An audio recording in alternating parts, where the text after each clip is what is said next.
നമസ്കാരം. പ്രമേഹത്തിനെ കുറിച്ച് പറയുമ്പോൾ നമ്മളെപ്പോഴും ടൈപ്പ് 1, ടൈപ്പ് 2, ജസ്റ്റേഷണൽ ഡയബറ്റീസ് എന്ന 3 പ്രധാന വിഭാഗങ്ങളെക്കുറിച്ചാണ് പറയാറുള്ളത്. 3 തരത്തിലുള്ള പ്രമേഹങ്ങളെക്കുറിച്ചാണ് നമ്മളെപ്പോഴും പറയുന്നത്. അതിൻ്റെ കൂടെ വേറെ പല തരത്തിലുള്ള പ്രമേഹങ്ങളും ഉണ്ട്. MOD, മോഡി, അതിൻ്റെ തന്നെ സബ് വേരിയൻസ് ഉണ്ട്. പിന്നെ ലാഡ എന്ന് പറയുന്ന വേറെ വിഭാഗമുണ്ട്. അങ്ങനെ പലതരത്തിലുണ്ട്. എന്നാൽ ടൈപ്പ് 1, ടൈപ്പ് 2, ടൈപ്പ് 3നെ കുറിച്ച് ചിലരെങ്കിലും കേട്ടിട്ടുണ്ടാവും, ഈ ചാനൽ സ്ഥിരമായിട്ട് കാണുന്നവർ. ഇനിയിപ്പോൾ നിങ്ങൾ സ്ഥിരമായിട്ട് കാണുന്നു, ഇതുവരെ ലൈക്ക് ചെയ്തില്ല, സബ്സ്ക്രൈബ് ചെയ്തില്ലെങ്കിൽ please do that and comment. അപ്പോൾ ടൈപ്പ് 3 എന്ന് വെച്ചാൽ തലച്ചോറിൽ ഇൻസുലിൻ റെസിസ്റ്റൻസ് ഉണ്ടാവുകയും അത് കാരണം അൽഷൈമേഴ്സ് പോലെയുള്ള ഒരു സിൻഡ്രോം ഉണ്ടാവുന്നതിനെയാണ് ടൈപ്പ് 3 എന്ന് ഈ അടുത്ത കാലത്ത് പറഞ്ഞു തുടങ്ങിയത്. ടൈപ്പ് 4നെ കുറിച്ച് ആരും മിണ്ടിയിട്ടില്ല ഇതുവരെ.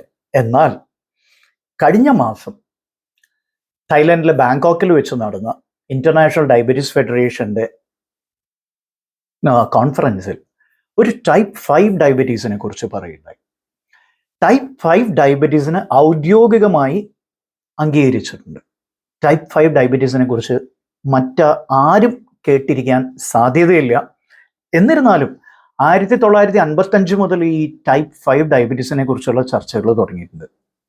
എന്ന് വെച്ചാൽ ഏതാണ്ട് 70 വർഷം മുമ്പേ മുതൽ ടൈപ്പ് 5 ഡയബറ്റീസിനെ കുറിച്ച് ഓരോ ചർച്ചകൾ ചെയ്തുകൊണ്ടിരിക്കുക ശാസ്ത്രജ്ഞർ.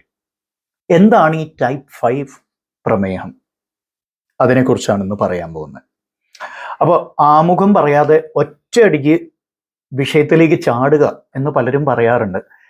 എനിക്ക് അതിനോട് യോജിപ്പില്ല. കാരണം എന്താണെന്ന് വെച്ചാൽ ഒരു ആമുഖം പറയുമ്പോഴേ അതിനൊരു കണ്ടെക്സ്റ്റ് കിട്ടുള്ളൂ, നിങ്ങൾക്ക് ഒരു പ്രസക്തി കിട്ടുള്ളൂ, എന്തിനെ കുറിച്ചാണ് പറയുന്നത് എന്നുള്ളത്. ചുമ്മാ ഇതിലേക്ക് ഡൈവ് ഇൻ ചെയ്താൽ ശരിയാവില്ല. So I thought we should put it in context. And thanks for watching until now. Please continue watching because this is വളരെ ഇൻട്രസ്റ്റിംഗ് ആണത്. എന്താണ് ഈ ടൈപ്പ് 5?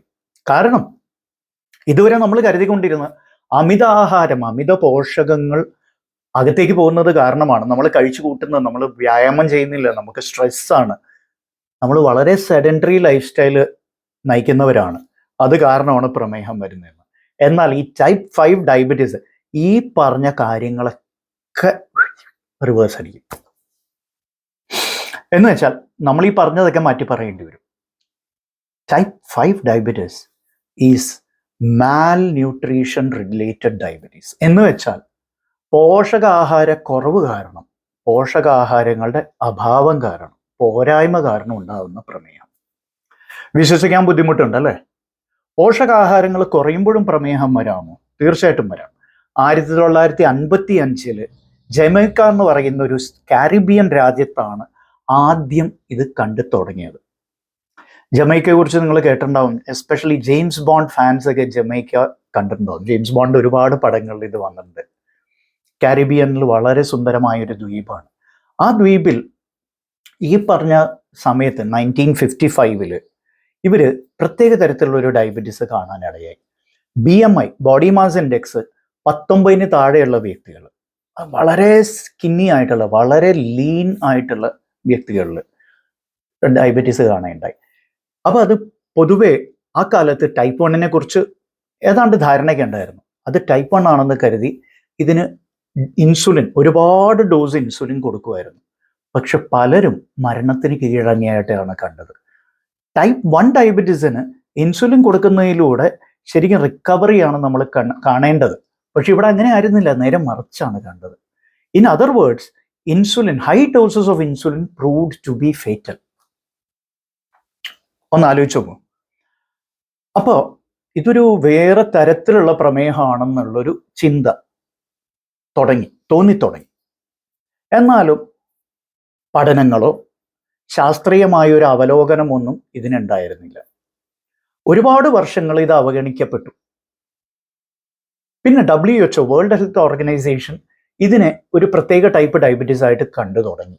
എന്നാൽ വീണ്ടും ഇറ്റ് ഫെൽ ഇൻ ടു ഡിസ്റെപ്യൂട്ട്. പിന്നെ ആരും അതിനെ അംഗീകരിക്കാതെ ഈ അടുത്ത കാലത്താണ് പിന്നെ വീണ്ടും അതിനെക്കുറിച്ച് ചർച്ചകൾ വരികയും ഈ കഴിഞ്ഞ ഞാൻ പറഞ്ഞ പോലെ IDFന്റെ കോൺഫറൻസിൽ വോട്ടിങ്ങിനിട്ടു. ഇതൊരു പ്രത്യേക തരത്തിലുള്ള പ്രമേഹം ആയിട്ട് കരുതാൻ പറ്റുന്നതാണോ എന്ന ചോദ്യം വോട്ടിങ്ങിനിട്ടു. With a majority it was passed. എന്നിട്ട് ഇന്ന് ടൈപ്പ് 5 ഡയബറ്റീസ് എന്നാണ് ഇതിന് പറയപ്പെടുന്നത്. അപ്പോൾ ഇതിനൊക്കെ ചുക്കാൻ പിടിച്ചത് വൺ പ്രൊഫസർ മെരഡിത്ത് ഹോക്കിൻസ് എന്ന് പറയുന്ന US ബേസ്ഡ് ഒരു പ്രൊഫസറാണ് ഇതിന് തുടക്കം കുറിച്ചത്. ഇവര് ഈ പറഞ്ഞത് IDFൽ പറഞ്ഞ malnutrition related diabetes has historically been vastly underdiagnosed and poorly understood. വളരെ കുറച്ച് മാത്രം നമുക്ക് മനസ്സിലാക്കാൻ സാധിക്കുന്ന തരത്തിലുള്ള ഒരു പ്രമേഹമാണിത്. The IDF recognition it as type 5 is an important step towards raising awareness of a health problem that is so devastating for people. അപ്പോൾ ബേസിക്കലി ഇതിൽ എന്താണ് പറഞ്ഞു വരുന്നത്? 20 മുതൽ 25 ദശലക്ഷം മില്യൺ ഏഷ്യൻസിന് ഈ ഡയബറ്റീസ് ബാധിച്ചിട്ടുണ്ട് എന്നാണ് കണക്കുകൾ പറയുന്നത്. നമുക്ക് തന്നെ ചുറ്റുവട്ടത്ത് ഒരുപാട് പേർക്ക് ഈ ടൈപ്പ് ഡയബറ്റീസ് ഉണ്ടാവാം. അപ്പോൾ എന്താണ് ഈ ടൈപ്പ് ഡയബറ്റീസിൻ്റെ ഒരു പ്രത്യേകത എന്ന് നമുക്ക് നോക്കാം. നേരത്തെ പറഞ്ഞ പോലെ ഏറ്റവും പ്രധാനമായിട്ടും ഇതിൽ പറയേണ്ടത് എന്താണെന്ന് വെച്ചാൽ ഇതിൽ ഇൻസുലിൻ്റെ ഡോസ് ഒരു പരിധിക്കപ്പുറം കൂട്ടാൻ പാടില്ല. ചെറിയ ഡോസ് ഇൻസുലിനിൽ തന്നെ വളരെ ഫലപ്രദമായ ഒരു രീതിയിൽ പ്രവർത്തിക്കുന്ന ഒരു ടൈപ്പ് ഡയബറ്റീസ് ആണ്. യൂഷ്വലി BMI 19 താഴെയുള്ള വ്യക്തികളിലാണ് ഇത് കാണുന്നത്. പിന്നെ ഇതിൻ്റെ ജനറ്റിക് പ്രൊഫൈല് ടൈപ്പ് 1 ടൈപ്പ് 2ൽ നിന്ന് വ്യത്യസ്തമുള്ളതാണ്. അപ്പോൾ ഏത് തരത്തിലുള്ള പോഷകാഹാര കുറവാണ് ഇവിടെ ഏറ്റവും പ്രധാനമായിട്ടും? That is very interesting. It is proteins. പ്രോട്ടീൻസിൻ്റെ അഭാവമാണ് ഈ ടൈപ്പ് 5 ഡയബറ്റീസിന് പ്രധാന കാരണമെന്ന് പല പഠനങ്ങളും സൂചിപ്പിക്കുകയുണ്ടായി. പ്രോട്ടീൻസിൻ്റെ അഭാവം മാത്രമല്ല, കാർബോഹൈഡ്രേറ്റ് റിച്ച് ഡയറ്റ് എന്ന് വെച്ചാൽ ഒരു ടിപ്പിക്കൽ ഇന്ത്യൻ, അതായത് ഒരു നമ്മുടെ രാജ്യക്കാരൻ എങ്ങനെയാണോ പെരുമാറുന്നത് ഭക്ഷണ കാര്യത്തിൽ, നമ്മുടെ സംസ്ഥാനത്തും അല്ലേ, carbohydrate rich protein deficient diets ആണ് നമ്മുടെയൊക്കെ. ഇത്തരത്തിലുള്ള വ്യക്തികൾ വളരെ സ്കിന്നി ആണെങ്കിൽ പോലും, വളരെ സ്ലിം ആണെങ്കിൽ പോലും, ഇവർക്ക് ഇനി ആബ്ഡമിനൽ ഫാറ്റ് ഇല്ലെങ്കിൽ പോലും BMI 19 താഴെങ്കിൽ ഇവർക്ക് പ്രമേഹം വരാൻ സാധ്യതയുണ്ട്. അപ്പോൾ ഞാൻ സ്ലിം ആയിട്ടല്ലേ ഇരിക്കുന്നത്, എനിക്ക് എവിടെ നിന്ന് ഷുഗർ വരാനാണ് എന്ന് ചോദിക്കുന്നവർ, I'm sorry, you can develop these diabetes.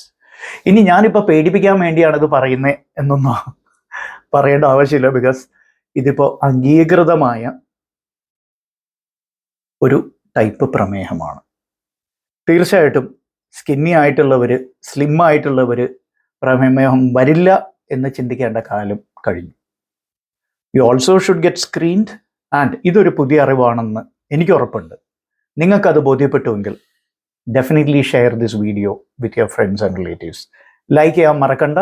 And send us your comments. നിങ്ങളുടെ കമൻറ്റ്സ് വളരെ വിലപ്പെട്ടത്. ഇനി കമൻസിന് പരമാവധി ഞാൻ സ്വയം ഇരുന്ന് മറുപടി പറയാറുണ്ട്. എല്ലാ ദിവസവും അത് സാധിച്ചെന്ന് വരില്ല, ഇറ്റ്സ് നോട്ട് പോസിബിൾ.